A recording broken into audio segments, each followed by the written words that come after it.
What's up, guys? Welcome back to another episode of Behind the Facade. I'm your host, Gavin J Gallagher, and on this podcast I explore the mental and emotional game often playing out subconsciously in your mind and in the mind of everyone else in the real estate or property investment market.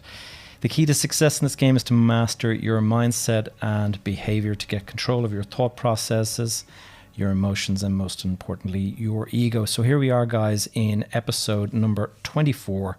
And in last week's episode, I was going over what was it again? Oh, yes, we were talking about buying from abroad. So you're based abroad and you're trying to buy back home, some of the issues that you're going to come across and things you need to look out for.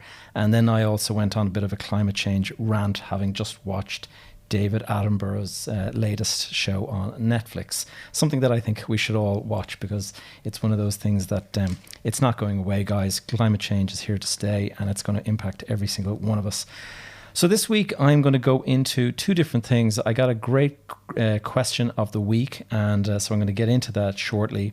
And I also have so this is going to be a busy week for me. I actually have a couple of conferences coming up, and I'm going to be talking about the workplace and specifically whether the office is going to disappear into the mists of time or whether we're going to be stuck with it. And I'm sure you can guess where my thinking is on all that. I'm going to just give you guys a very quick update. The Behind the Facade community is now 230 members. That is the location where I do an awful lot of kind of interaction with members. So if you guys have any questions, you want to cover specific topics, you want to reach out, connect with me directly, then I suggest you go to Facebook and look up Behind the Facade community. And if you join there, usually ask you a few questions on just your experience, just so as I have an idea who is in the group. So I wanted to just give a quick shout out to, I'm going to use his review name that he used, Dave Alvo. Now, I recognize that name as one of our members in the group. And so, Dave, just wanted to thank you for your review. I just read it, and I see that I'm the first podcast you listen to on a Monday morning. So thanks a million for the review, buddy. I am very appreciative of that. And if there's anything I can do for you, please reach out to me through the group. So getting the week off to the great start, that's why I actually chose Monday morning at sort of 6 a.m. as the time to launch, because it's all about getting the week off to a good start. And it's all about the attitude that you bring to it. And I'm all for keeping a positive attitude. And something that I try to practice every now and then, I have a little routine I go through, and I write in a journal and I do some meditation. Well, I try to do some meditation. I don't always get into it.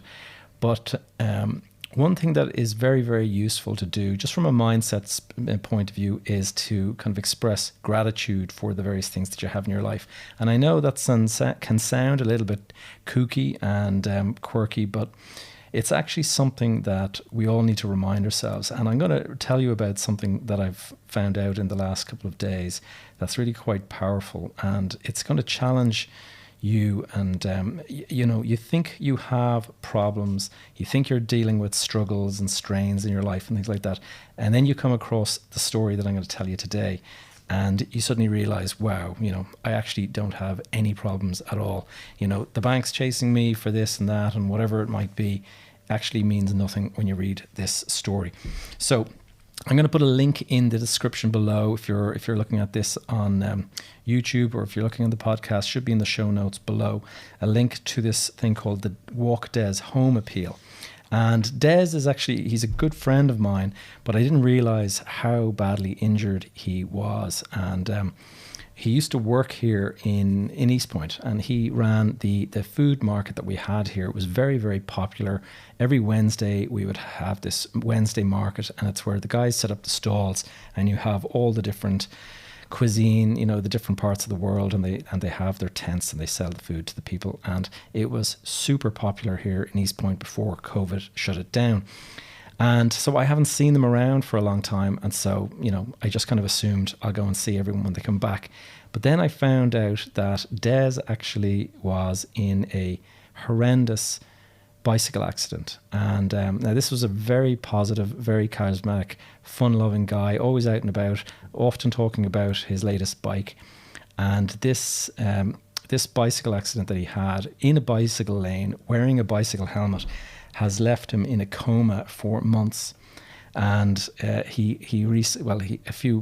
don't know exactly the timing on it, but he opened his eyes recently only to discover that that is all he can do. He can only open and close his eyes. And it's hard to imagine the situation. We've all been going through lockdown and COVID and all this kind of stuff. And we all think, I'm sure, like me, you guys have had reason to complain about it, and this is so annoying having to go through all this. But imagine going through what this poor guy Des is going through at the moment, and he's in the National Rehabilitation Hospital. He was unable to have visitors because of COVID, and then his wife was worried about bringing the kids in because he had to. The trauma to his head was so great that they had to remove a significant chunk of his skull. And they just felt that the children wouldn't be able to cope with that image.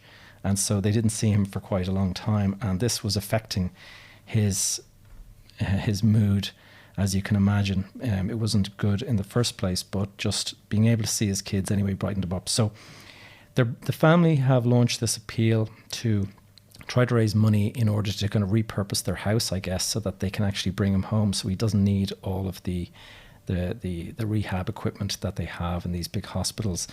And I've gone and donated to it. You guys don't know Des, so it's a different story for you guys. But if you have any sort of charitable kind of thoughts, I would certainly think that this is one that warrants maybe giving it some consideration and just helping the guy out so that he can get back home to be around his kids.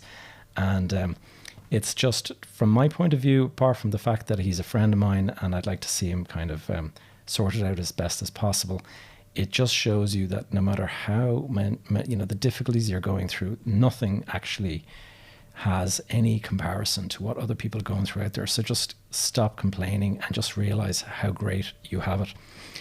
And so anyway, look, I'm going to change gears now and brighten things up a little bit. So let's get through to the question of the week. So this week's question comes from, let's just call this person Charlie. And they left me a note, and I'm actually quite interested in this question because it is a bit of a quandary that the person faces. And they have found this place that they want to buy, and it's an extremely good price. So the cash flow looks really, really positive. And they wanted to put in a bid, and lo and behold, it got snapped up by somebody else before they had an opportunity. So they thought that was gone, but lo and behold, it has actually come back on the market, and they're thinking, oh wow, let's go and do this. And they found out subsequently that there is no fire certificate with this building or with this property. And so they're wondering, should they buy or not? The price is so good, it seems like a steal, but there is no fire certificate, and they're wondering, what should they do? So first thing I was going to say is, well, depending, obviously, we have listeners from all around the world here, and so fire certificates may mean different things in different countries, but we all know what we're talking about. Fire safety is a very serious thing, and depending on the municipality you live, you're going to have fire officers that can shut buildings down if they're not happy about what they see and things like that. So first thing you should remember is that if something ever looks too good to be true, usually it is too good to be true. And that's something that I've learned the hard way in the past. And I would always say beware of the dreaded no-brainer deal, because I've been burned so many times buying properties that I thought looked like a great steal. And I kind of overlooked the fact that there was some niggling issue. And then, a couple of years later, you were literally unable to sell this property. And it's great if you're able to rent it and it's providing you with a good return. That is all good. I won't kind of complain on that. But if you're not able to sell the property when you want to sell it, that can be a bit problematic. The next thing to remember is that fire safety is an area that changes over time, no matter where you're based. And, depending on what happens, usually it is driven by some sort of a tragedy. Here in Ireland, we had a thing called the Stardust disaster back in the 1980s. And it was a nightclub that the guys that ran the nightclub were trying to prevent people from letting their friends in for free. So they put chains around the fire escape doors so that people wouldn't open the fire escape doors. And sure enough, something caught fire. And I think there was something like 40 or 50 people died of smoke inhalation and all sorts of stuff. So it was an absolute tragedy. I think 70 or 80 people were injured, but dozens died from smoke inhalation, and it was something that kind of shocked the nation at the time. I can remember I was actually very young, because this is way back, but I do remember it being on television every night. Then when I was living in Qatar, there was a shopping centre in Qatar that I used to frequent, and there was a fire there, and the fire spread and it went down this corridor, and there was a children's creche there, and they had no escape in the children's creche. There was only one way into this children's creche, no way back out, and the fire went down there, and so lots of tiny little kids actually died in that tragedy. And I can remember feeling so kind of upset about it, because these innocent young kids, what an awful thing.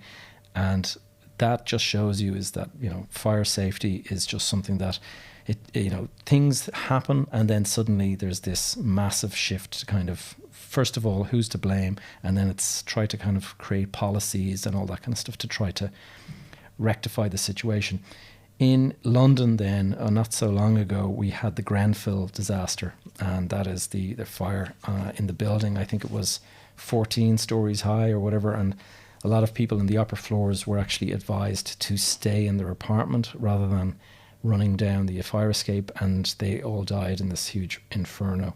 And so it is very, when you actually take some time to think about it, it's a very, very important thing. And it's actually something that I went and did after the Grenfell disaster. I actually did a course in fire safety, and it was actually taught by the former city fire officer here in Dublin. And this guy had 40 years of expertise, and he could tell you, pretty much everything that was going on around the disaster. And he was actually able to show me photographs of, things that had happened in Grenfell and stuff, because these guys all share their information so that they know how to prevent it from happening in the future. So super knowledgeable guy. And I certainly recommend you spend some time learning about fire safety, just so that you can figure out, where it is possible to improve things. And sometimes you can actually just see stuff that somebody else can't see because you've studied it before. A few years ago, I was running a car parking business here in Dublin, and I had no idea. And then we were hosting an event on the roof, and a fire officer who was actually employed by the event manager came in. So he wasn't the actual fire officer, but he was acting as if he was a fire officer, just from the point of view of making sure the place was ready.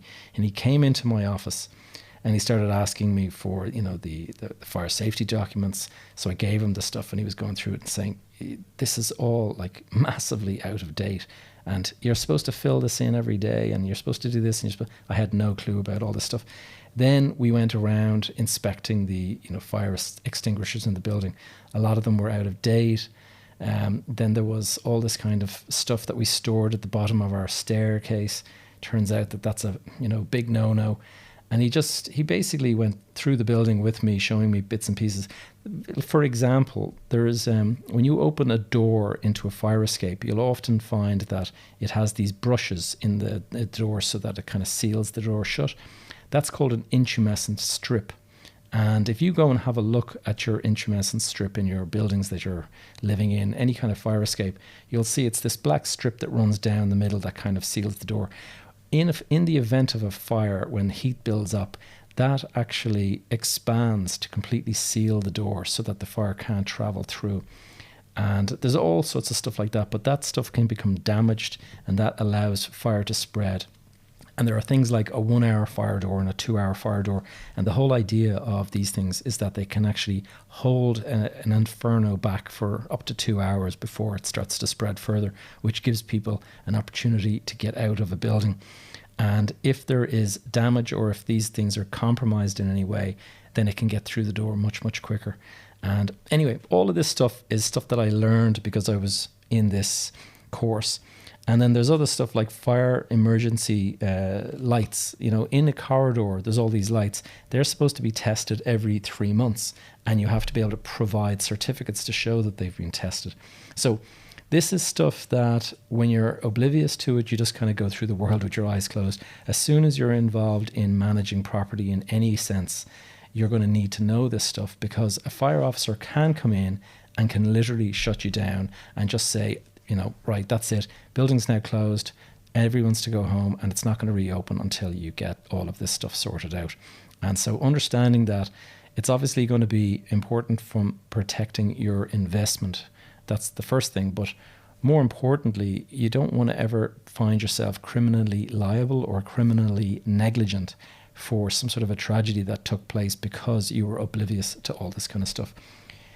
Now, having said all that, there are huge opportunities in finding properties that have not been properly completed in terms of fire certs and stuff. So getting back to Charlie's question, there's actually a lot to be said for finding a property if you're able to fix it up yourself. And that is something that you need to kind of look into in a little bit more detail. A friend of mine back in 2012 asked me to come and look at a property with him, and it was a really interesting opportunity. This was just after the crash, the financial crash, and there was a builder that was building this block of apartments, and they built it sort of 95% complete. And when they got as far as 95%, the market crashed, and they ran out of money, and they went bust. And so this receiver was appointed. A receiver, an examiner, a liquidator, whatever you want to call it, whatever part of the world you're in. And they took over this building, and I think it was 70 or 80 apartments, nice apartments in a well-to-do area. And the 95% complete, but not complete to the point where they had their fire certificate and they had their occupational kind of the ability to occupy the building. And so the receiver was putting it on the market for sale. Take it as you leave it. No assurances whatsoever from the receiver. It's a buyer beware situation. So my friend and I looked at it, and I actually got my old project manager who used to work for me.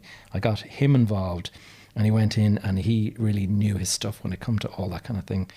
And he went through it. And anyway, in the end of the day, my friend put in a bid for somewhere between 6 and 7 million. I don't remember the exact figure, for sort of 70 or 80 apartments. The exact numbers are not clear. I can't remember now at this stage. It's probably 8 years ago now. But less than 100,000 per unit in an area where 300,000 to 400,000 per unit is quite a normal price. And he went in, he inspected it, climbed up into the roof space. He understood what needed to be done, and bought the property, got control of it, and then employed a construction manager to directly administer the contract and to direct subcontractors to fix up and do all the various things that had to be done to get the building up and running. And in the end of the day, I think it took 6 months to do, and they spent about 2 million on the building. I think it was somewhere between 1.5 and 1.7, something like that. I can't remember exactly. But they completed the building, they got the fire cert, they rented it out, so they had this incredible cash flow now. And a couple of years later, they hung on to it for 3 or 4 years later, and then they put it on the market for sale. And sure enough, this was a good area, and they had now 70 or 80 pristine apartments in the area, all rented to families and things like that. So this was a one payment. They were looking for a big investor, like a pension fund or something like that. Along came one and paid 27 million to them for this building. And so there's your profit straight away, in the region of 20 million profit on an investment of 6 or 7, plus the 2 million they spent on the construction. So it just shows you what's possible when you're able to go in and get a bargain and just take on that risk that nobody else can, maybe has the appetite for. And I mean, there was a big risk there that you go in and you spend 2 million and you haven't quite done it yet. You still need to go on and spend more and more and more. And that's the risk. And that's where Another person has asked me a question recently about construction and how can we learn more about construction. And this is something that I'm going to go into in a separate podcast because it's really, really important to kind of understand the construction process and how do you go about it. But if you're able to get in there, if you know your stuff, if you kind of understand the construction process, you can figure out a lot of the things that need to be done, and you don't need to go off and hire, teams of people. Although sometimes it's important to bring in the specialists when you don't have the answers. The next thing you got to figure out, Charlie, answering your question, is you need to figure out what's the reason now, specifically in relation to your property. What is the reason for there not being a fire certificate? It's usually a basic requirement, and the developer would know this from the outset. So for it not to be there is unusual, and you have to wonder what exactly has been done to not warrant a fire certificate. It is unusual. And here in Ireland, there is a case of a building complex. I won't mention the name, but a friend of mine actually lives in this complex. And it was built by a contractor who was also the developer. And I think this guy, certainly there's accusations that he was a bit of a cowboy and he built it in a way that he shouldn't have. And he put it on the market for sale, claimed that it had fire certificates and all the various things that should have been there, and it didn't have any of this. And so he put it on the market, sold it, a load of people came in, bought apartments, and then they found out that there was no safety, fire safety, there was no separation to keep the fire from spreading from one apartment to the other. There was all of these real basic things. And so the city fire officer went in and closed down the building. It doesn't matter that you're renting an apartment there, that's your home. It doesn't matter that you are the owner of the property and that is your investment. You had to move out. You had to go and find another place to live while they shut the building down. And then after a couple of months, they sent in a team of specialists to go and renovate this building and put in all of the missing pieces that were required in order to get it up to standard spec. And this cost a couple of million. And then they decided that they'd have to pass this on to the owners. So there was all these issues. And I mean, I don't know the exact details in that particular case, but I think it would be worth your while to go and just try to dig into the history of the property that you're looking at. Try to figure out what's caused this. Is this something that you can rectify yourself and get your fire certificate? Or is this like the entire building is impacted? Is it something that's actually in the construction? Or is it, it could be, there are fire consultants out there that you can hire to come in and just walk through the building and identify why it's failing, and then go and rectify that. And if it's inexpensive and you can rectify it, great. Going ahead and buying it without the fire certificate, even if it has good cash flow, you run the risk of potentially the building being shut down on you and you having no choice but to basically have to find your tenant and move them to somewhere else. You also might find that you cannot insure the building or you cannot borrow against it. Now, in Charlie's case, they actually have cash to buy, and which is a great position to be in. But your future purchaser, if you ever decide to sell this property, your future purchaser may not have that ability, and they may be requiring bank debt in order to purchase it, and they may not get the bank debt because there's no fire cert. So all of these things can throw a bit of a spanner in the works. The main thing is figure out, can it be rectified? Maybe not. Maybe it's inherent in the construction, and that's something. I'll give you a quick example. This is actually going slightly off the topic, but about 2002, I was involved in an apartment building, and we went into the architect and I were chatting about putting in this cork floor surface. And the reason that you put in cork on the floors is so that there is no, so that the vibration, the noise and the vibration from high heels or whatever don't get passed down through the concrete slab and bother the people in the floor below. So I can remember we talking to the architect and him saying, well, we're the thickness of the floor, the concrete is so much that the sound deadening is inherent in it, and so you don't need to put in the cork. And I was like, but is it, what is it going to cost us to put in the cork? And I think it was $7,000 or something like that to put in the cork. And I remember thinking, let's go ahead and put in the cork. And in the end, the client just said, no, if we don't need to spend $7,000, we're not spending $7,000. The architect says it's fine. Let's just proceed as we are. So we did that. And then along came the city council, and they brought in a sound engineer, and the sound engineer set up this little device that measures the noise between apartments.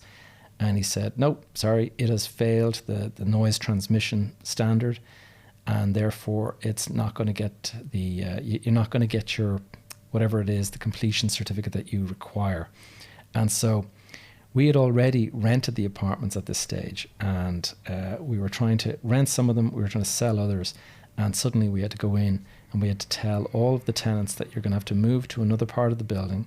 We're going to have to go into your apartment. We're going to have to hack up all of the tiles on the floor in the kitchen and the carpets and everything.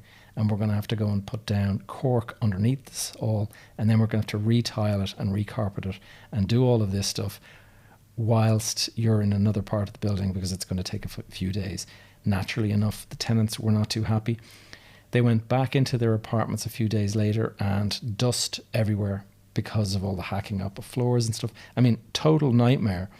And this was all because we decided that, sounds like we don't need this. But once something is inherent in the construction, it's very, very hard to rectify it. And, without having to do all of this stuff, and the cost can be very prohibitive. In the end, I think we had to spend, like 30,000 rectifying this problem. That would have only cost $7,000 if we had done it at the very beginning. So very unpleasant experience. Thankfully, I was not the client there. And I don't think the client was too happy with the architect in the end. The next topic I'm going to talk about today is actually, I mentioned it earlier, we have two separate conferences coming up this week. I'm actually speaking on Monday. So if you're listening to this on Monday morning, Dave, you're going to know that in the afternoon at about 6:30, I'm speaking at on an online forum, and it's a thing with Brendan Quinn Events, and it's an event that normally would be in London, but everything is online nowadays. And we're talking about the workplace, and specifically whether the office is coming back. So anyone who wants to participate in that, I'm going to put a link in the show notes. But remember, this is actually, the event is taking place on the same day that the podcast goes live. So if you're listening to this a day later or any time later in the week, it's not going to be relevant. However, I am also speaking at a conference on Wednesday afternoon, I think about 7 o'clock, and I'll put a link to that as well. And it's a similar topic, but it's like a keynote. I'm doing, I think, 40 minutes of a talk, and then we're going to have a Q&A. And it's all going to be around the workplace and what has COVID done to the way people think about the office and the work and commercial offices. And so in the build up to this, I've actually been having a lot of discussions with the occupiers here in East Point, because we have about 50 different occupiers, and I'm very interested to know how they're all faring with COVID-19, what their plans are, what their motivation is around their plans for the coming back to the office, or are they going to come back to the office? All of these things are very relevant. And I thought I'd just go into some of the things that I've spotted over the last couple of years. First of all, the motivation for having a big office. With these big corporates, it's all about, corporate identity, and it's about the big thing that these guys are very interested in is recruiting and retaining good talent. And so there's a whole thing about having a cool office. There's that whole loyalty and corporate culture that they can kind of create in a very cool office, and you can have social areas where people interact and things like that. That was all the rage pre-COVID. Then along came COVID, and what has COVID taught us? It's that you can work from home. People who work from home don't have long commutes. They can often be more productive because they're working in a quiet area. Now, that isn't always the case, because obviously people who are sharing a house, or if two people, two parties in a couple, if both partners are working then, both of you sitting around the kitchen table is not necessarily going to be that productive. But there's a huge amount of freedom that people have enjoyed, and productivity has been maintained in many respects. I've been speaking to different guys, and they have KPIs that their clients expect to meet, and as far as they're concerned, this is all being met. So they're quite pleased with how things have worked. So in a sense, you don't need the office. It has been proven. But I am reading other things that I think it's JP Morgan in London has found that their productivity has suffered. And another thing that I've been reading is that the likes of Facebook and Google and all of these big, huge corporate, tech companies, they have a lot of innovation and collaboration, and it just is not working over these Zoom calls the way it would in a meeting room or in kind of a conference space. There's an energy in face-to-face meetings, and I'm sure you guys will all recognize, one of the reasons why people go on a date is because there's an energy in a face-to-face interaction. You get to see people's reactions. There's a whole lot of extra information that you get, and I can't remember exactly what it is, but something like 50 or 60% of communication is actually the body language that you're projecting. It's not just what's coming out of your mouth in terms of text or in terms of words. And so the actual ability to meet somebody and to interact and to collaborate with them is much, much more effective in a face-to-face situation. And so for that reason, I do think what's going to be happening soon is offices are going to be repurposed, and it's going to be less of the rows and rows of desks because people can work from home now. And so I expect that people will probably work 2 or 3 days a week. And when they're working at home, they can get all of that quiet time, concentration work done. And then when they come into the office, they will come in, they'll commute in, they'll have to kind of face the traffic and all that kind of stuff, but they'll be coming in for a social experience that will make them kind of feel like the loyalty and the culture in the office is good. They're meeting their friends, they're collaborating, there's an energy there that they'll feel kind of good about. And I think that is all something that you cannot fake over Zoom. Now, we'll have to remains to be seen whether technology is going to catch up with this and actually make that kind of stuff possible. I know when I was working in some of the big banks on a project in Dubai, they had a thing, I think it was called a halo room. And a halo room was a meeting room where you had the table running into the wall, and then you had this huge TV screen. And on the other side of that TV screen was a mirror image of your image. And so you had a desk, and somewhere in the world there was people sitting at a desk similar to what you were sitting at. So it looked like one big long conference table, but in fact half the conference table was where you were, the other half that you were looking at through the screen was somewhere else in the world. And it actually works like as if you're in the same room with the same people. You hear all of the sounds. It's like an 8K camera or something like that, so you feel as if these people are real. And I can remember they did a sound test when I was there, and they opened a bottle of fizzy water, and you could actually hear the bubbles on the edge of the glass, popping and things like that, the way you would hear if you're listening to a glass up close. So that is perhaps the way things are going to go in the future, and meetings, virtual meetings will actually be something that can be done.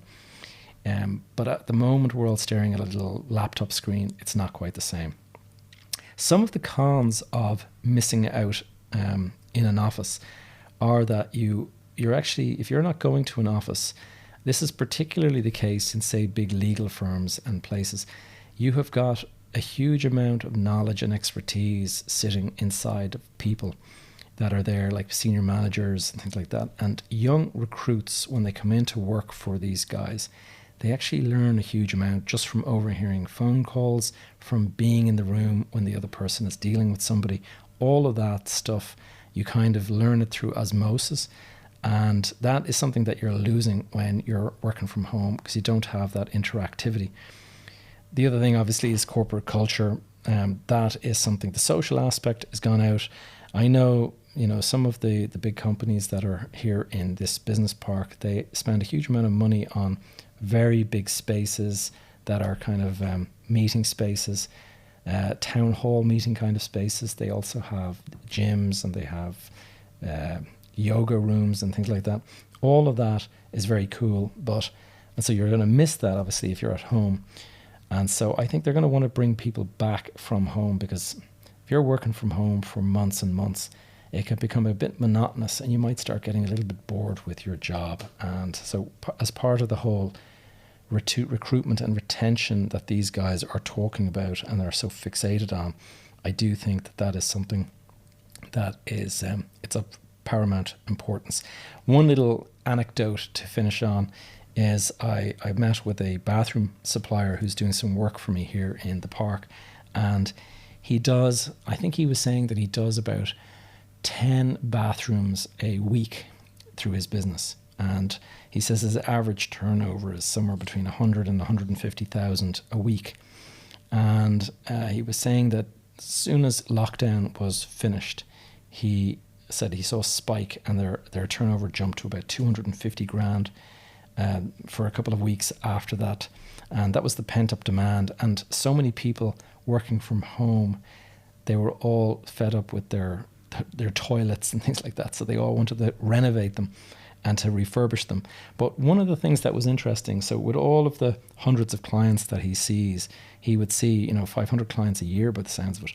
And he said that of all the people that he saw, about 80% of them all could not wait to get back to the office. They were fed up working from home. And so that's an interesting just little anecdote. I think it probably is very much generational based. I think a certain age group prefers to work from home, or prefers the flexibility at least. And then a different cohort would look for different things. To finish up, I thought I would just mention some of the trends that I'm seeing because of COVID, and it is actually around the area of transport and micro-mobility. I have been looking at, in fact, this week I'm going to be speaking to the CEO and founder of a bike sharing business here in Dublin. In fact, I'm actually reaching out to two different guys, and they've been explaining to me their business. And what I am seeing here is that nobody wants to take public transport any longer. And so, for obvious reasons with COVID-19 and stuff. And so bikes and e-bikes and scooters have all shot up in popularity. And I've heard that a bike shop that I'm aware of, they have seen their sales increase 500% this year on last year. And they have orders through till like the middle of June next year. And it's completely unprecedented for them. So we're also seeing here in the city of Dublin, they're building bike lanes. They're actually taking 2-lane, roads that would normally have cars on them, and they're actually taking one of the lanes out, and they're going to make it one way for for the car traffic, and they're going to make a 2-lane bike highway on the other lane. And that is the way things are kind of moving. And so I'm going to be having an interesting conversation next week, and I'll probably put it on the podcast in a week or two, on micro mobility and some of the opportunities that I see. And finally, just wanted to mention I'm working on securing 2 new guests for the podcast, and I think you're going to find these guys super interesting. The first guest is they're both based in the US. The first guest is based in the US, and he's a venture capitalist, and he's involved in a business that is involved in prop tech. So real estate, technology, innovation, all that stuff. So I'm going to have a great conversation with him, which I think you'll all find very interesting. And then my second guest, who's going to come on a subsequent podcast, is an Irish guy. I know him very well. And he built up a business here in Ireland and sold it for 100 million.